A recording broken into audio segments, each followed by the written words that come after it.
నువ్వు సిద్ధం అంటే మేము యుద్ధం అంటాం. కానీ యుద్ధం చేయాల్సినంత గొప్పడ కథను మనం నిర్ణయించుకోవాలి. నేను అనుకున్నా, నాకు అందరు చెప్పారు, సార్ ఆయన సిద్ధం పోస్టర్లు పెట్టేస్తారు సార్, మీరు కూడా ఇలా పెట్టి ఇట్లా అనాలి ఇలా అనాలంటే అప్పుడు నేను సినిమాలో కూడా చేయను ఇలాంటి పంచ్ డేలో ఊరికన్నా. అంటే నేను కూర్చోబెట్టి నువ్వు సిద్ధం అంటే అతను వాళ్ళు ఏం ఎక్స్పెక్ట్ చేస్తారు వైసీపీ వాళ్ళు? యుద్ధం, గుర్తుపెట్టుకో.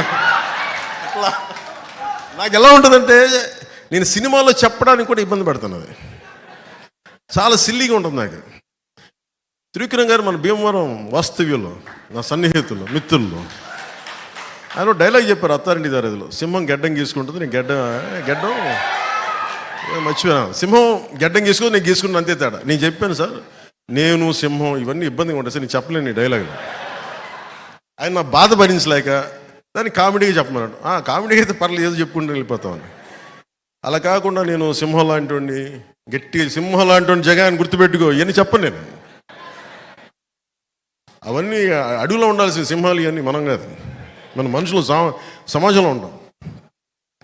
సినిమాల కోసం ఏదో సరదాగా పంచడానికి వేస్తాం కానీ సినిమా ఆ ప్రేక్షకులకి కథాంశంగా చెప్పడానికి తప్ప నిజ జీవితంలో నేను ఇలాంటి మాటలు నేను మాట్లాడను. నిజ జీవితంలో నీకు గొడవ కావాలంటే నేను కొట్లాడతా, పబ్లిక్ పాలసీ మీద మాట్లాడతా.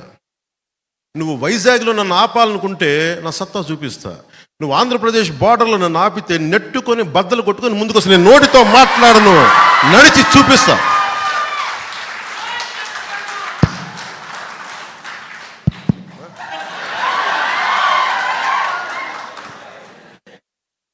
నడిచి చూపిస్తాం.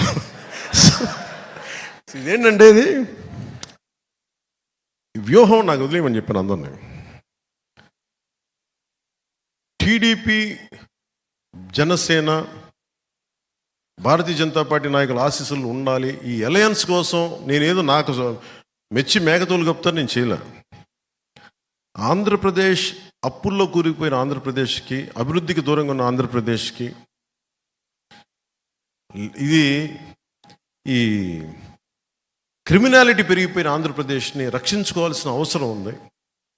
అందుకని అందరం కలిసి ఓట్లు చెల్లకుండా ఉండాలని చెప్పిన ప్రతిపాదనకి ఎంత నలిగిపోయానో నా ఒకడికి తెలుసు.